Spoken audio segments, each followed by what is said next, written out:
नमस्कार श्रोते हो, दीपक रेगे कथाकथन चॅनलवर तुम्हा सगळ्यांचं मनापासून स्वागत. श्रोते हो, आज तुम्ही ऐकणार आहात प्राध्यापिका प्रभा बैकर यांची कथा. पण तत्पूर्वी तुम्ही जर आत्ता चॅनलवर पहिल्यांदा आला असाल किंवा अजूनपर्यंत चॅनल सबस्क्राईब केलेलं नसेल तर प्लीज चॅनल सबस्क्राईब करा. ऐकूयात प्राध्यापिका प्रभा बैकर लिखित गोष्ट 6 लाखांची. एक डौलदार वळण घेऊन डॉक्टर दातारांची ऑफ व्हाईट कलरची इंडिका वात्सल्य वृद्धाश्रमाच्या समोर येऊन थांबली. डॉक्टर कारमधनं खाली उतरले. विकासराव त्यांची वाट बघत उभेच होते. या या या डॉक्टर. इतक्या तातडीनं फोन केलात, काही सिरियस आहे का काय? हो, म्हणजे म्हटलं तर आहे, म्हटलं तर नाही. विकासरावांनी त्यांची बॅग आपल्या हातात घेतली. म्हणजे काय? डॉक्टर दातारांच्या चेहऱ्यावर प्रश्नचिन्ह. नाही, चला ना आत्ता, चला 5 मिनटं जरा माझ्या ऑफिसमध्ये बसूयात आणि डॉक्टरीणबाईंविषयी बोलूयात. डॉक्टरीणबाई? हां, म्हणजे आम्ही त्यांना डॉक्टरीणबाईच म्हणतो, पण त्या पेशानं डॉक्टर नाही आहेत. त्यांचे मिस्टर डॉक्टर होते म्हणून त्या डॉक्टरीणबाई. वकिलाची पत्नी वकिलीण, मास्तरांची पत्नी मास्तरीण, तशा ह्या डॉक्टरीणबाई. असं होय. दिलखुलास हसत हसत डॉक्टर विकासरावांच्या बरोबर निघाले. डॉक्टर दातार वात्सल्य वृद्धाश्रमातल्या रुग्णांसाठी नेहमीच वेळ देत असत. शहरात त्यांची धो प्रॅक्टिस चालत असली तरी विकासरावांचा फोन आला की तातडीनं वेळात वेळ काढून ते तिथे येत. आवश्यक ती ट्रीटमेंट दिली जाई. त्यानिमित्तानं वृद्धांची सेवा, जनसेवा हीच ईश्वर सेवा असं त्यांचं तत्त्व. डॉक्टरांचे आईवडील एका भीषण अपघातात लहानपणीच काळानं हिरावून नेल्यामुळे माई पित्याच्या प्रेमळ सहवासाला ते मुकले होते आणि म्हणून ते वृद्धाश्रमात आले तरी व्हिजिट फी घेत नसत.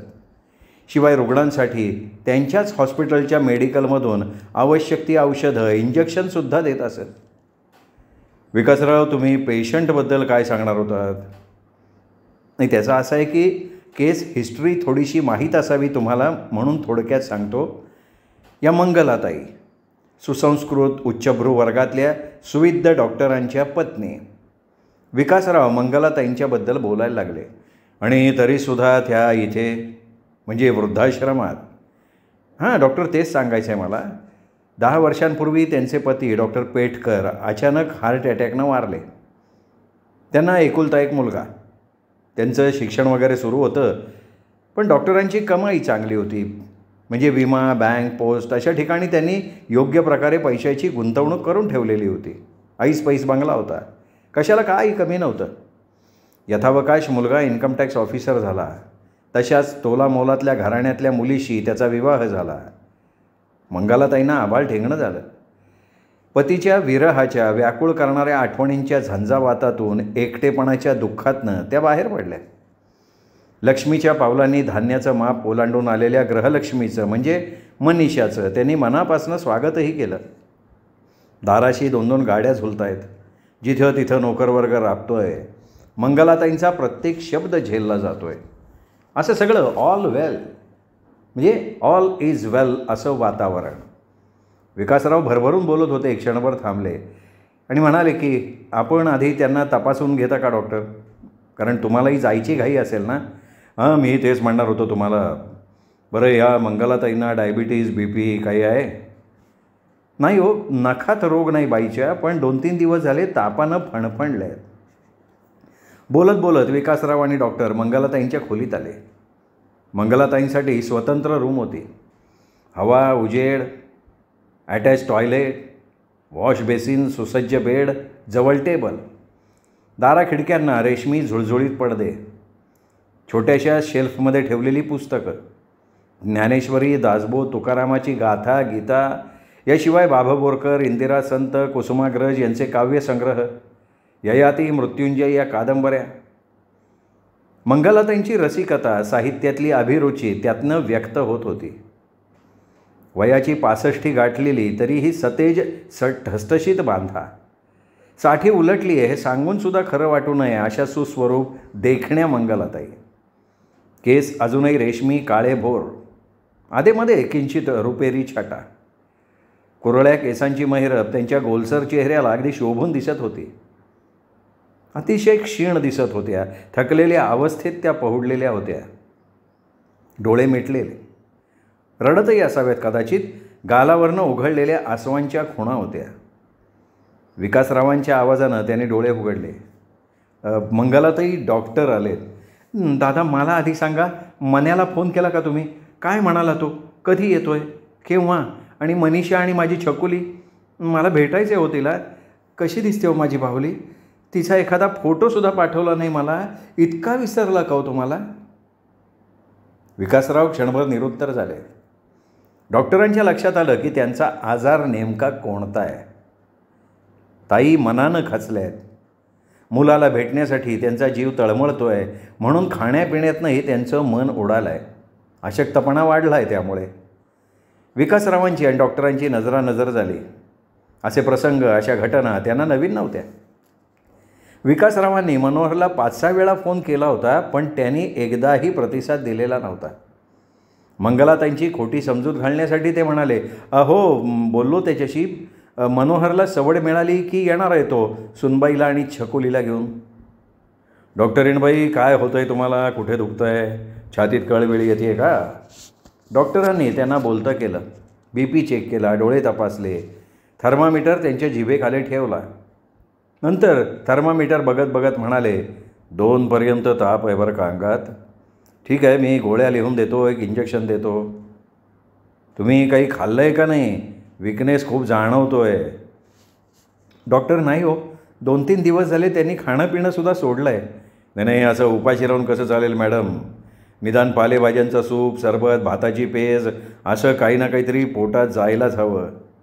नाही हो, मला आता काही नको आहे. माझं तोंड अगदी कडू कडू झालं आहे. कशाचीही इच्छा उरलेली नाही. फक्त एकदा मन्याला आणि त्याच्या छकुलीला बघावं असं वाटतंय हो. मंगलाताई, बोलू नका जास्त, दम लागतोय तुम्हाला. मंगलाताईंनी कूस पालटली, डोळे मिटले. मिटल्या डोळ्यांसमोर भूतकाळातली दृश्य झरझर उमटत होती, नाहीशी होत होती. डॉक्टरांचं निधन, ध्यानीमनी नसताना सुखी संसारावर पडलेला नियतीचा घाला, काळजात घुसलेली एकाकीपणाची कट्यार, डॉक्टरांच्या समवेत घालवलेले बकुळ सुगंधी क्षण, इंद्रधनुष्याचं तोरण बांधून बहरलेला परस्परांच्या सहवासाचा वसंतोत्सव. डोळे सतत वाहत असायचे. त्या काळात काळ हेच सर्व दुःखांवरचं एकमेव औषध. काही वर्षांनंतर मनोहरचं शिक्षण पूर्ण झालं. नोकरी लागल्याचे पेढे घेऊन तो घरी आला. मॉम पटकन कर आणि हा पेढा खा. अरे पण कशाचा? काय झालं आहे? तेवढ्यात त्यांनी खुर्चीवरनं मला उचललं, गरागरा फिरवत राहिला. अरे मनू, मला चक्कर येते, थांब की आता. तो इन्कम टॅक्स ऑफिसर झाला. त्याला सांगून आलेली रूपसंपन्न यौवना, काळकरांची देखणी मनीषा, थाटामाटात साजरा झालेला विवाह सोहळा, सुखाचं माप शिगोशिक भरत होतं. दोघेजण कोल्हापूरला कुलदैवतेच्या अंबाबाईच्या दर्शनाला जाऊन आले. नंतर हनीमूनसाठी सिंगापूर, थायलंड, मलेशिया. स्वर्गवासी माधवरावांच्या तैलचित्राकडे बघत मंगलाताई त्यांच्याशी बोलत होत्या.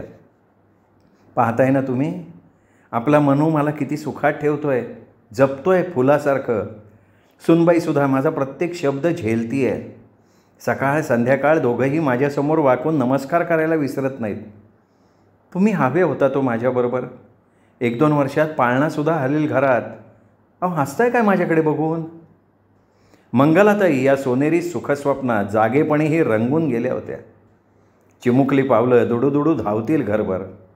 आजीच्या मांडीवर तो तान्हुला काना मुठी चोकत पाय हलवत पेंगुळलेला असेल. मी त्याला न्हाऊमाऊ गाठीन. त्याचं मम्मम, गुरगुट्या मऊ मऊ मेतकूट भात, त्याचं खरकटं तोंड मी माझ्या पदरानं पुसीन. त्याच पदराला त्याच्या तोंडाचं बोळकंसुद्धा. पण 1-2 वर्षात बघता बघता चित्र पालटलं. पुस्तकाची पानं उलटावीत इतक्या सहजपणे. दिवसभर नोकरीच्या व्यापात मनोहरची 2 शब्दाचं संभाषण होईना. निदान रात्रीचं जेवण तरी आपण एकत्र घेऊया. सुनबाई, कुकर जरा उशिराच लाव हो. मनूला गरमागरम वरण भात आवडतो. पांढरा शुभ्र मोगरीच्या कळ्यांसारखा सुगंधी बासमती. त्यावर घट्ट पिवळसर गोडशा चवीनं साधारण लिंबाची फोड आणि साजूक तुपाची धार. ऐकतेस ना? सुनबाईचं नाक मुरडणं. नाश्त्यासाठी कधी कधी खमंग थालीपीठ, वर लोण्याचा गोळा, नाहीतर दडपे पोहे कर ग. हवं तर नारळ खाऊन ठेवीन मी. आशाबाईंना सांगून ठेव. हो मम्मी, तुम्ही कशाला आता स्वयंपाकघरात लुडबुड करताय? तुम्ही आता फक्त आराम करा. अगं पण मंगलाताई डायनिंग टेबलाजवळ बसून राहिल्या. संध्याकाळचा देवापाशी दिवा लावून झाला, उदबत्ती लावून झाली. स्वयंपाक करणाऱ्या आशाबाई घरी निघून गेल्या. शुभंकरोती रामरक्षा म्हणून झाली. जपमाळेचे मणी ओढता ओढता त्या मनोहरची वाट बघत बसल्या होत्या. केव्हा येणार आहे हा? वरण भात गार होतोय, मुगाची भजी तळायची राहिली आहे. दोघे जण कधीचे बाहेर गेलेत फिरायला, अजून घरी कसे परतले नाहीत? 10, 10:30, 11, 11:30 घड्याळाचा काटा पुढे पुढे सरकत होता. पेंगुळलेल्या थकलेल्या मंगलाताईंनी नाईलाजानं अंथरुणाला पाठ लावली.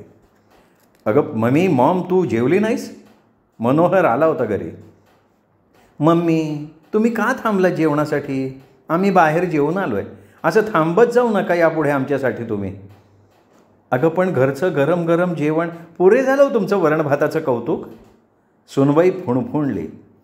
तिच्या धारदार नजरेकडे लक्ष जाताच शब्द घशातच अडकले. हळूहळू या प्रसंगाची अशीच पुनरावृत्ती घडत गेली.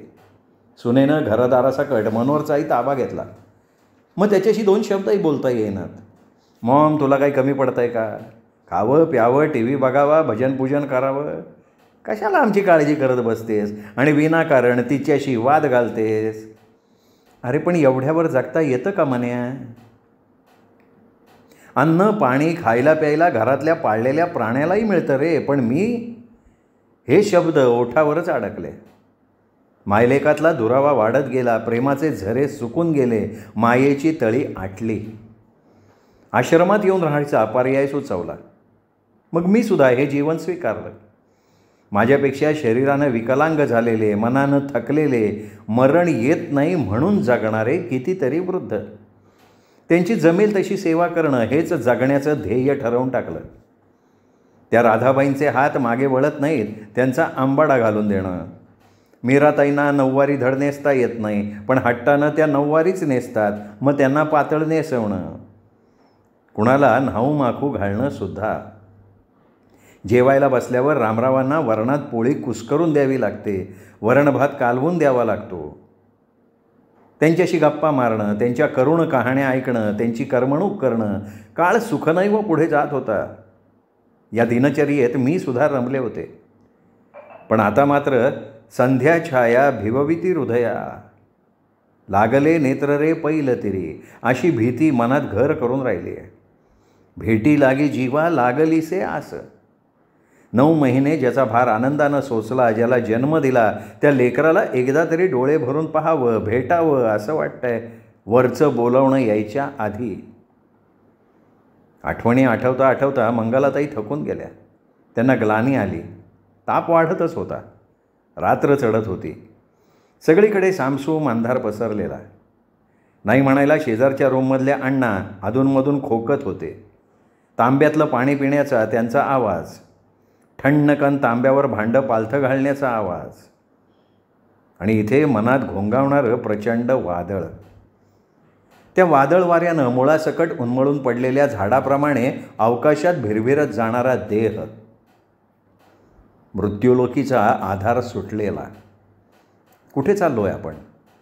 कोणत्या अज्ञात प्रदेशात का स्वर्ग लोकात? बरंच आहे की माधवराव भेटतील का पण तिथे? आणि मन्या, छकुली? विकासरावांनाही काल रात्रभर झोप लागली नाही. डॉक्टरीणबाईंचा तो क्षीण आवाजातला प्रश्न सतत कानात घुमत होता. काय करावं? मनोहरला त्याचं बकोट धरून पकडून आणावं का? इतका कसा हा बेईमान? जन्मदात्रीला भेटायला सवड नाही? पैशाच्या मागे धावाधाव. ही हाव कशासाठी? या सगळ्या विचारांच्या प्रवाहात ते नित्यकर्म उरकत होते. नेहमीची आन्हिका आटोपून ते वृद्धाश्रमात पोचले तेव्हा 8:30 वाजले होते. देवघरासमोर आरती करता करता सुख करता दुःख हरता वार्ता विघ्नाची म्हणत आरती ओवाळता ओवाळता हातातलं निरांजन खाली पडलं. वातीची निमिषभर फडफड आणि वात विझली. त्या वासानं आणि त्या विझलेल्या निरांजनाकडे बघता बघता विकासरावांच्या मनात सर्र झालं. मंगलाताई, त्यांचं काही? मान हलवून त्यांनी मनातली शंका दूर झटकण्याचा निष्फळ प्रयत्न केला. जवळजवळ धावत ते मंगलाताईंच्या रूममध्ये आले. त्या निपचित पडलेल्या होत्या, डोळे दरवाजाच्या दिशेनं लागलेले. शेवटी पुन्हा डॉक्टर दातारांना बोलवलं आणि मेंदूज्वर वाढल्याने मृत्यू असं सांगून डॉक्टर निघून गेले. नाईलाजानं पुन्हा मनोहरला फोन लावला. आपल्या मातोश्रींना देवाज्ञा झाली आहे. आज पहाटे 5 वाजता तुम्ही ताबडतोब या. कोण बोलताय हो तुम्ही? या असल्या फालतू कामासाठी आम्हाला अजिबात वेळ नाही. तुम्ही अंत्यविधी उरकून घ्या, आम्हाला जमेल तेव्हा आम्ही येऊ. सुनबाई करवादल्या आणि धाडकन फोन आपटलाच गेला. वृद्धाश्रमाच्या नियमाप्रमाणे सगळे सोपस्कार उरकले गेले. मंगलाताईंच्या साड्या, भांडी, पुस्तक कार्यालयात जमा केलं गेलं. एक छोटीशी सुटकेस होती, ती उघडली. सुटकेसमध्ये एक चिठ्ठी होती. ते मंगलाताईंचं इच्छापत्र होतं, त्यांच्याच हस्ताक्षरातलं. माझ्या कपाटाच्या ड्रॉवरमध्ये पोस्टाची 3 लाखाची 2 किसान विकास पत्र आहेत, 5 वर्षांच्या मुदतीची. मुदत पूर्ण झाली की त्यांची रक्कम दुप्पट म्हणजे 6 लाख होईल. त्याआधी माझं काही बरं वाईट झालं तर 3 लाखांचं एक पत्र वृद्धाश्रमासाठी देणगी म्हणून स्वीकारावं. आपण 3 लाखांचं एक पत्र म्हणजे ती रक्कम माझ्या मुलासाठी माझा निरोप मिळाल्यावर तो माझ्या अंत्यविधीसाठी मला अग्निडाग देण्यासाठी आला तरच त्याला देण्यात यावं. अन्यथा ते 6 लाख रुपये आश्रमासाठी माझ्या नावाने दिले जावेत.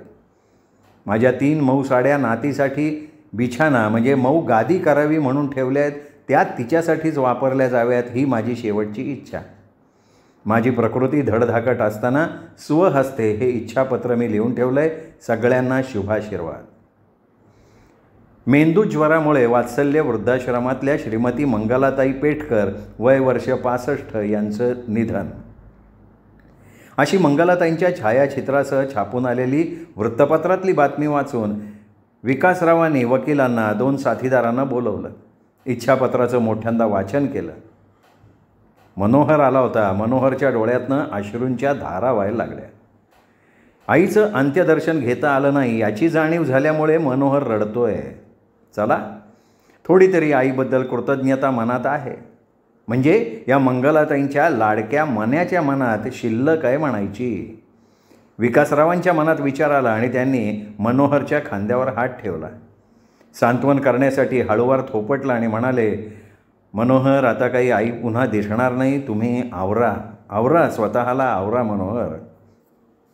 माफ करा काका. काका, तुमचा निरोप समजल्यावर तरी लगेच यायला हवं होतं. आम्ही खरंच तुमचा निरोप मिळाल्या निघायला हवं होतं आम्ही. निदान हे 6 लाख तरी आमच्या पदरात पडले असते. डोळे पुसता पुसता मनोहरनं कपाळावर हात मारून घेतला आणि मतलबी स्वार्थी दुनियेच्या या विपरीत दर्शनानं दिग्मूढ झालेले, सुन्न झालेले विकासराव ही 6 लाखाची अजब करुण कहाणी ऐकता ऐकता मंगलाताईंच्या मृत्यूचे एकमेव साक्षी असलेले व्यवस्थापक विश्वासराव तत्क्षणी त्याकडे पाठ फिरवून चालायला लागले. दुसऱ्या मंगलाताईंचा श्रावण बाळ होण्यासाठी. श्रोते हो, ही होती प्राध्यापक प्रभा बैकर यांची कथा 6 लाखांची गोष्ट. कथा कशी वाटली कमेंटमध्ये जरूर कळवा. कथा मित्रपरिवारात नातेवाईकात शेअर करा. आणि हो, चॅनल सबस्क्राईब करायचं राहून गेलं असेल तर चॅनल तेवढं सबस्क्राईब करा. पुन्हा भेटूयात अशाच कथेसह. तोपर्यंत नमस्कार मित्र.